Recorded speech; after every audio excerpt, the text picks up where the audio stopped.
Hey guys, what's good, what's great, what's fantabulous, what's wonderful, what's spectacular? Great to have you back. Welcome back to episode 2 of Let's Talk Horror. Yes, I'm taking myself through all this trauma, all this heartache, all this terrifiedness, just for entertainment.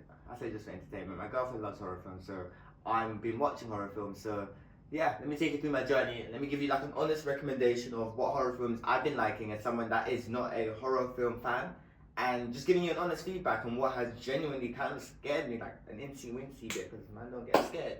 You get me. But anyway, enough of that. Let's get on with it. Today, we are going to be reviewing Imaginary.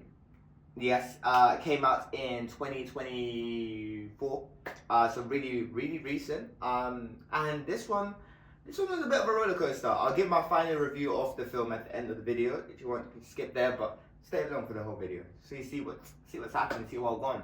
But essentially, Imaginary was pretty cool. It was pretty cool. The concept behind it was terrifying. I wasn't gonna say the concept was cool, but it talks about like this woman in like bare bones without ruining anything. It talks about this woman going back to her childhood home where she went through a bit of trauma, which is why it's kind of the reason why she had to move out. And yeah, just revisiting our home and seeing and investigating what exactly took place there and what spiritual, unearthly demon is trying to draw her back, and just seeing that whole journey take place. So this is a bit of a roller coaster, but without further ado, let's dig right in.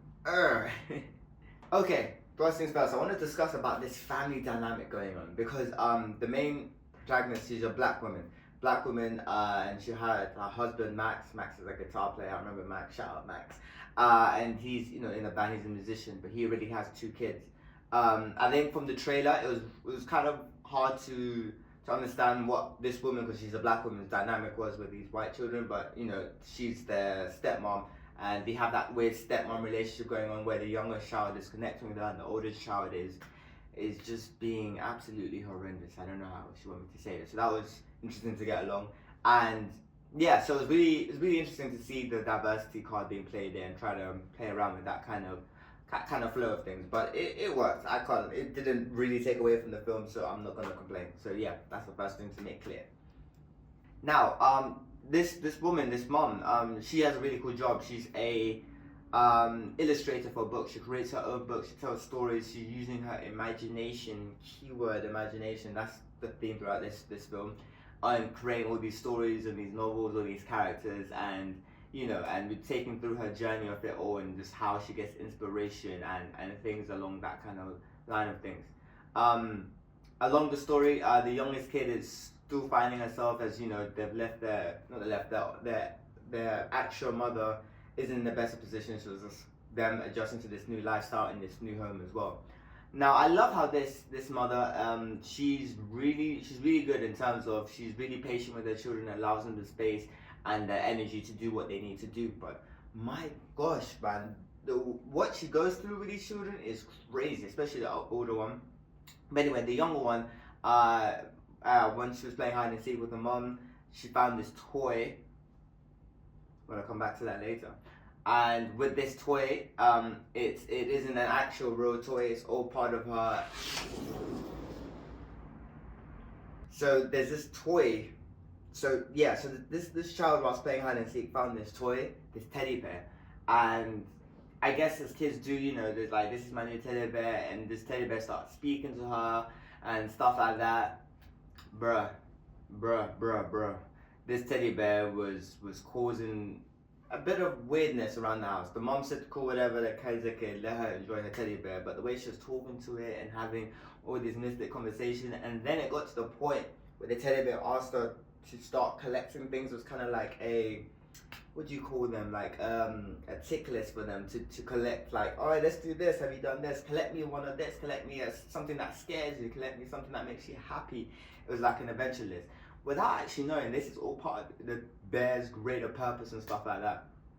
Anyway, fast forward a little bit now. The teddy bear is at the point like, I need you to do something that's gonna hurt you, that's gonna actually injure you. Fortunately, the mom caught on like just in the nick of time. Oh, even think about it, it's giving goosebumps right now. That's crazy. But the mom caught on because she was about to. She took in her garden like a bit of plank wood with like a nail in it, and she was gonna just hammer her hand into it just to cause herself pain for what the teddy bear wanted.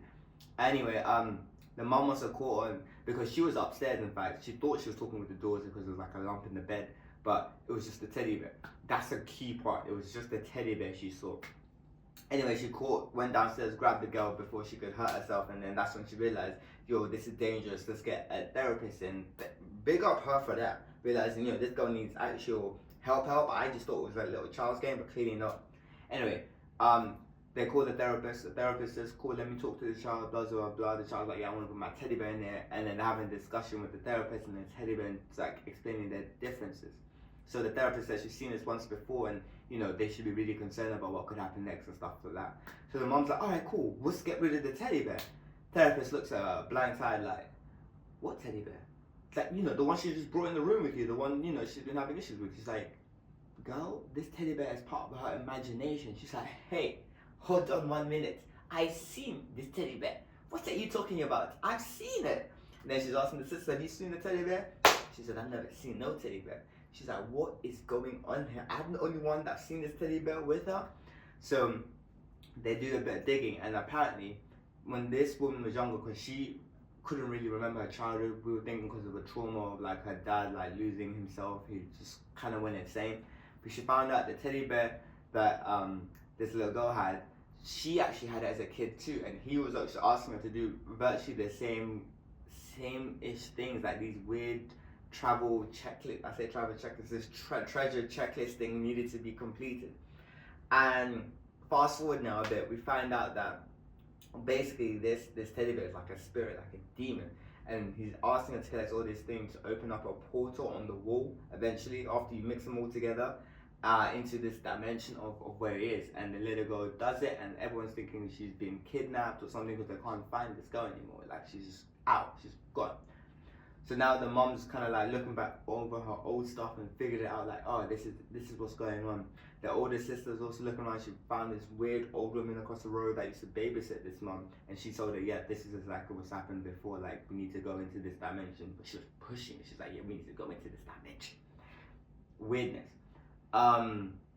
So now like they recreated everything. They got all the thing they wanted to do, and the last thing was do something that makes her hurt. She thought she just needed to stab herself again, but she needed to shout at this daughter and just let her know, well, go on and be like, yo, you are a pain in my backside. This is that PG version. But yeah, they open up the portal, they go in. This old woman was and they left like a little wedge in the door because they're like, let's not get trapped in here. We want to go in and out real quick. Come on, them kind of things.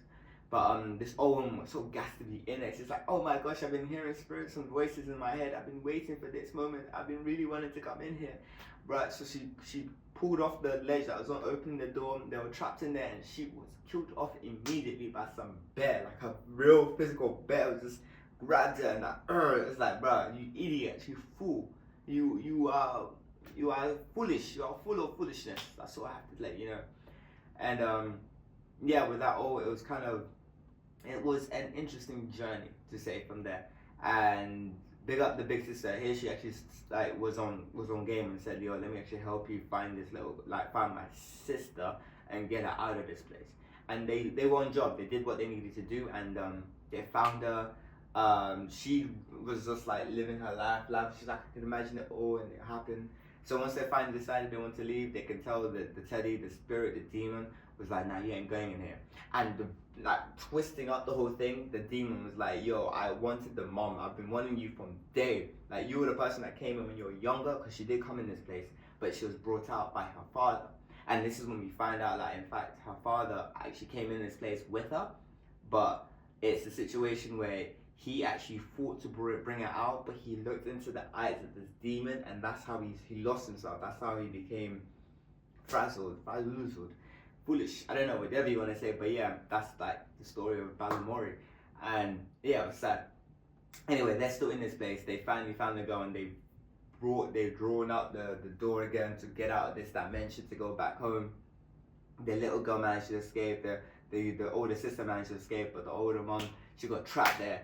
She was the last woman, so she was trying to figure out a way out, and then she imagined she managed to get out, and she was back home, and she was telling everyone like, yes, I managed to do it, it's all blessed, it's all calm, it's all great. But we figure out, like, throughout the imagination, she realizes I'm still in this world, and they all just start looking at her very creepy. It felt like smile. It's like, yes, you're still stuck in here. Ha ha ha ha ha. Terrible stuff. But yeah, at this point, I'm getting goosebumps. I'm getting shivers. I'm just like, yo, mind games going on over here. Anyway, the older sister, actually does come back into this world to just rescue the mom, and she grabs her and then manages to escape. So this is one of those films where it does have a happy ending, thank gosh. And they get out of there and they're like, yep, they burned the demon alive. They're like, yeah, burn the demon, also burn the house down. And I had a little funny scene at the end when they were like, yeah, let's go to like a hotel. And then they see some other kid talking to his imaginary friend or imaginary toy. And they're like, yeah, beat that. And then there's like, yeah, beat this. Let's go to another hotel. Screw that, forget that. So yeah, that was rather funny to see. So yeah, overall, it was an interesting storyline. I think fun. It keeps you on your toes. And it keeps you trying to connect the dots of who's this connected to, how's that connected to. They left you little pieces. Like I said, she thought she was talking to the teddy bear in the bed. She saw a teddy bear like this whole time. No one else in the house could see the teddy bear but her and the little girl. And how those dots connected, of how they really always wanted the mum from young, and she'd been having nightmares about this place, and the characters in her book were about the same characters in this imaginary dimension place. So you can see how all the hairs and the feathers all managed to cross together and come to this point. One thing I have to say is that I have massive respect for that father, because he essentially went into this mad dimension not knowing what one or what to. He left his little girl with the babysitter. The babysitter told him what happened, and he just went in and said, yo, I'm gonna find my little girl. And he found her. He essentially like beat up the demon, like, but he just looked in the demon's eyes. That's the only thing that messed him up, and that lost his mind. And then he smudged up the portal way and made sure the demon couldn't come back anymore. But big up the father for that thing. Come on. But overall, what my overall feels about this film, it will give you chills. It will give you suspense.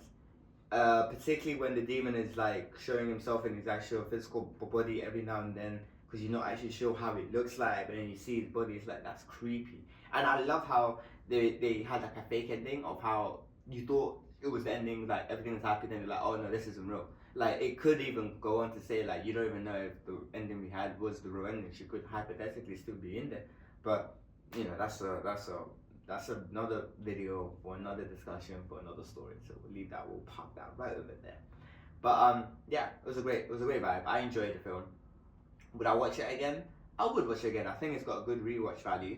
Overall, I'll rate this probably a 7. Steady, a 7 out of 10 for imagination. And yeah, if you want to watch this, I'll say it's more calmer, it's more friendly. It has a few jump scares, but it's a story that is more cozy. You can just chill and watch that, and it isn't going to really freak you the hell out. It just has those moments where you're trying to figure it out more rather than jump scare. But yeah, obviously it was still going to have those elements because it is a horror film. You could probably laugh at a few of the scenes, but ultimately I'll say yeah, it's 37 out of 10, good rewatch value. And yeah, in terms of horror films I watched, it's not bad. It's not a bad film. So that's what I have to say. But hope you guys enjoyed this video. That was Imagination. If you guys have any other suggestions, any other film recommendations, let me know. Like, comments below. Drop me a message, drop me a DM, follow me in the socials, TikTok and Instagram at maxmcmillan.global, that part. And yeah, subscribe. Yeah, show support. As always, thank you guys. Take care. I haven't got a theme tune yet. Yeah.